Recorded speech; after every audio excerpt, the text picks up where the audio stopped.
таксиде деле иштеп көрдүм, мына өзүң деле иштеп жүрөсүң жана. Такси жакпаса автобуска келгиле, автобус жакпаса таксиге баргыла да. Камука. Бирок мен советим лично автобуска келсе жакшы экен.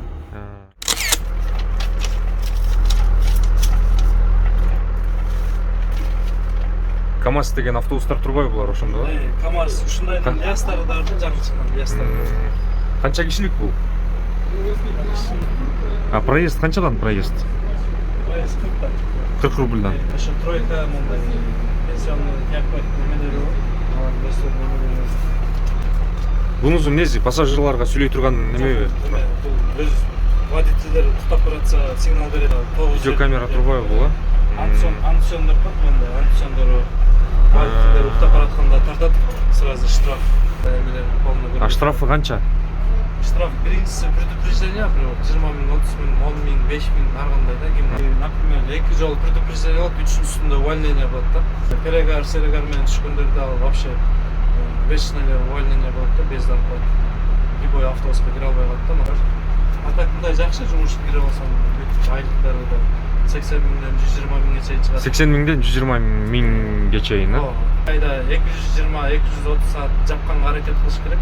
220-230 саат. Сааттар менен эсептелет экен да ошондо. Күндө 10 саат, 9 саат, 11 саат жумуш 120дан болуп калат. Саатына 420дан. Нормаль экен анда. Анан эмелери да бар мындай. Ошо ар кандай бонустары менен 420 болот да айда. Сен 20 миңден берет, 3 ай зарплатаны берет. 80 миңден тышкарыбы? 80ден тышкары. Например, бир айда 230 саат жапсаң, например, иштеп. 420дан плюс еще 20 миң премиябы? Жок, мындай да, зарплата кээде 80 чыгат, например, азыраак саат иштесе 220-230 өйдө иштесең саат бир айда 100-110, 120га чейин чыгат. 80ден ылдый таппайсың да, 80ден 120га чейин. А плюс еще 20 миң зарплатасы бар да. Жакшы экен. А кандай документтер керек? Бияка киши. Азыр mesela жиберип коеюн. Анын айырда список, целый список бар. Негизи Кыргызстандан бир эле ошо трудовой керек да. Койду бияктан деле жазатсаң болот. Эми Кыргызстандан алып келген оң да, жумушка. Калган баары ошо бул жактан бүтөт да. Базадан. Жумушка киргенде 20 күндөй бир айга чейин убакыт кетет да. Ошо жакшы экен. Айлыктарын да сонун иштеп берген. Жакшы экен. Азыр 2 минутада чыгабы. Так, мындай көргөзүп турат экен камерасы полностью. Так, бунусу эмнеси? Картабы бул? Бул карта, навигатор. Настройка, маршруттан настройка, бияктан настройка алып турат ар бир линияда. Настройка болуп, карта менен айдап кете бересиң. Өзүнүн картасы менен удобный да. Жакшы экен, сонун экен анда бунусу. Ошо бисмилла деп анда биринчи куртка чыга алам да. Жанат эми өзүң арттан карап салондо. Эме болуп кайт. Достор, силерге автосервис Золото Прону сунуштамакчымын. Бул жакта азыр акция жүрүп атат. Шиномонтаж 1200 рубльдан. Круглосуточно иштейт. Метро Щелковода, улица Бирюсинка 1/18 строение 26-да. Андан тышкары кузовщик, маляр, автоэлектрик, ходовщик жана замена масла бар. Байланыш телефондор аркылуу маалымат алсаңыздар болот. Саатына 16:23 чыктык. Кудай буйруса. Азыр көргөзөм кандай автобус аябай жакшы экен, мындай мягкий, комфортный автобус экен. Акча деле колго тийбейт экен, могу эле карточкалардан тийгизип кассага эле. Второй Гончаровский переулок. Ичинде жүргүнчүлөр отурат. Конечныйга жакындаганда ошентип элдер азайып калат экен.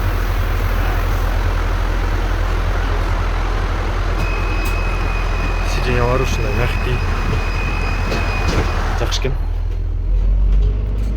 USB Type-C мындай зарядкасы болот экен бул жерде автобустарда. Следующая остановка – туберкулезный диспансер номер 18. 2000 years later.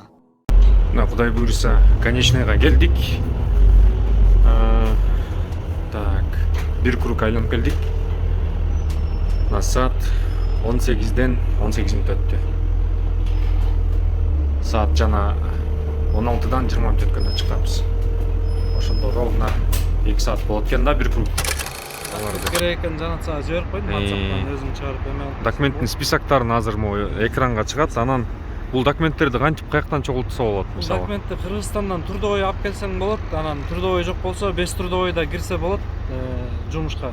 Ошо баары, короче, Москванын өзүндө ошо МФЦдан 3 документ аласың, а калганын ошо базадан өздөрү направление берет, ФМС барасың, регистрация уже аягында да. А башында медосмотр өздөрү полный направление берет. Ошо приемка бар тиякта жумушка алган.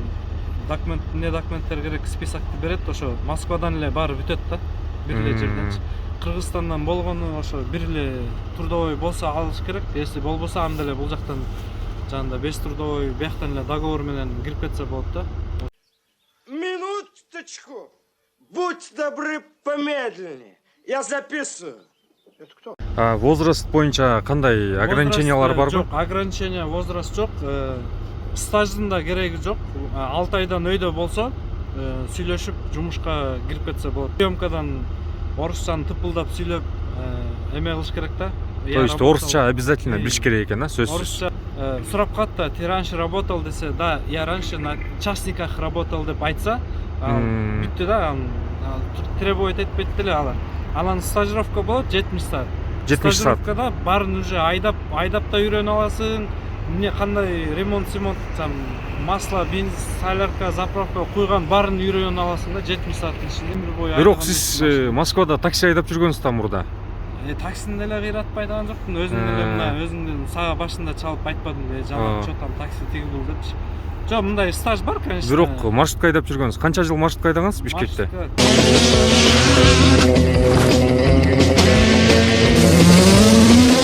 Вам повезло, зимой в Марселе мало туристов, улицы полупустые. Да, мне очень повезло.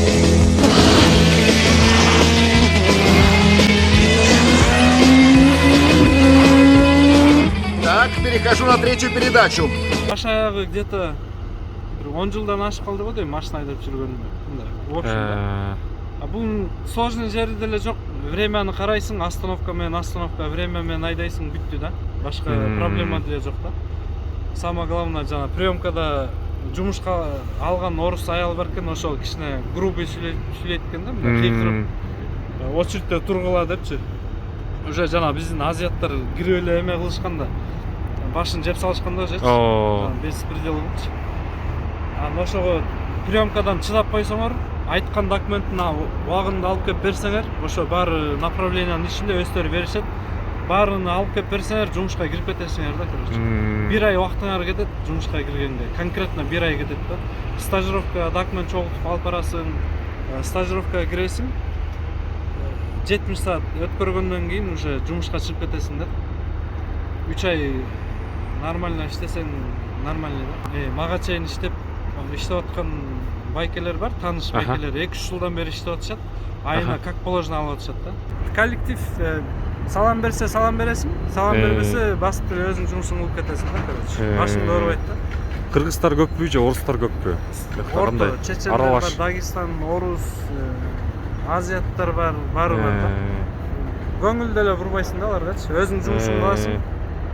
Өзүң жумушуңду кылсаң, келесиң, айдайсың, кечинде автобус таштайсың, как положено, кеттиң үйүңө да. Барып приемка Мосгостранска деле барып өзүңөр кирип приемкадан сүйлөшүп көрсөңөр болот. Документтер баарын сразу эле направление берет да. Азыр жана сага жибердим да, ошо бүттү, ошо документти чогултуп барсаң эле бүттү да. Анан кандай совет бересиз? Совет келгиле, киргиле, иштегиле, жумуш жакшы экен, аябай. Эс алып иштейсиңер, как положено 2-3 саат уктайсың, обед да бар. Акчалары вовремя түшөт экен. Ошондо мисалы график кандай болот? Жаңы автобустар келип атат дейт. Стажировкада жүргөндөр да бар да. Алар деле, например, очередте турат экен автобус алгангачы. Бир кишиге бир автобус бербейт экен, 2 кишиге бир автобус берет экен да. Бир киши эртең менен саат 5:30-6-дан баштап түштөн кийин 4-кө чейин иштейт экен.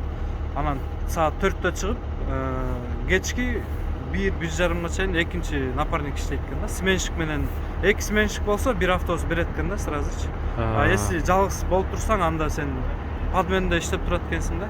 Напарник да бир водитель келсе, анан 2 кишиге бир автобусту берип, график менен чыгарат экен да. 6-1, 5-2, 2/2 удобный болгон да, өзүңө кандай удобный болсо ошондой график берет экен да. Ошол жактары бар, удобный жактары бар экен. 4 күн иштедим, 1 күн эс алдым, 2 күн иштедим, 2 күн эс алдым. Ошо ушундай ар кандай график. Ар кандай ушундай плавающий график турбайбы? Жок, пока эместе атат да. Мен пока менде напарник жок. Мо азыр 3 бала стажировка кылып атат. Ошо кайсы бирөө өтүп кетсе, мындай нормально айдап, времяны үйрөнүп, как бы самостоятельно иштеп кетсе, ошо мага напарник болуп, анан экөөбүз постоянно графикке отурабыз да. Ошо 2 киши бир автобуста алып жаңы. Таксиде деле иштеп көрдүм. Мына өзүң деле иштеп жүрөсүң жана. Такси жакпаса автобуска келгиле, автобус жакпаса таксиге баргыла да. Мындайча туурабы? Кому как. Бирок мен советим лично автобуска келсе жакшы экен. Кыйналбайсың, 4 круг жасайсың бир күндө. Стабильно 4 круг. 1 круг 2 саат 20 минутта да. Бүттү, башка жумуш жок. Эртең менен автобуста аласың, түштөн кийин өткөрүп бересиң. Если түштөн кийин алсаң, кечинде өткөрүп бересиң да. Мисалы жолдо бузулуп калып автобус. Ал главнасы менен суп деп коет, өзүнүн номерлери бар, техпомощь. Бузулуп калсаң же датчик күйбөй, там бир проблема болуп калса, автобусту токтотосуң, ошо главноска чалсаң, суп деп коет. Техпомощьты сразу жиберет. 1 сааттын ичинде техпомощь келет. Автобусту буксир менен базага алып кетет, жүрбөй калса. Если жүрсө, анан ошол жерден заявка жазып, сразу базага алып барып саласың, башка автобусту алып жумушка чыгып кетесиң да. Ал без проблем. Жакшы экен, жакшы экен. Эмне вопростор? Так, ошол вопростор вроде жок, анан мындай бере тургандай личный суроолор болсо, номериңизди жазып койсоң болобу? Видеонун аягына. Хорошо, сиздин номериңизди жазып коем, анан. Сен өзүңдүкүн да жазып койсуң. Мен өзүмкүндө, мактабан. Просто мындай за рулем телефондо сүйлөшө албайсың, штраф же увольнение да, 3 жолу предупреждение берет. Конечка келгенде обязательно жооп берем. Если кызык мындай вопростор болсо, конечно, жооп беребиз. Колдон келишинче жардам беребиз. Бизнес класс комфорттон жакшы го дейм автобус. Бизнес класста иштесең деле жүзүң табасың да, аренда бересиң, там тамак аш, штраф, гаи майы болот, тияк-бияк турабы. А берде штраф жок, башыңды ооройт.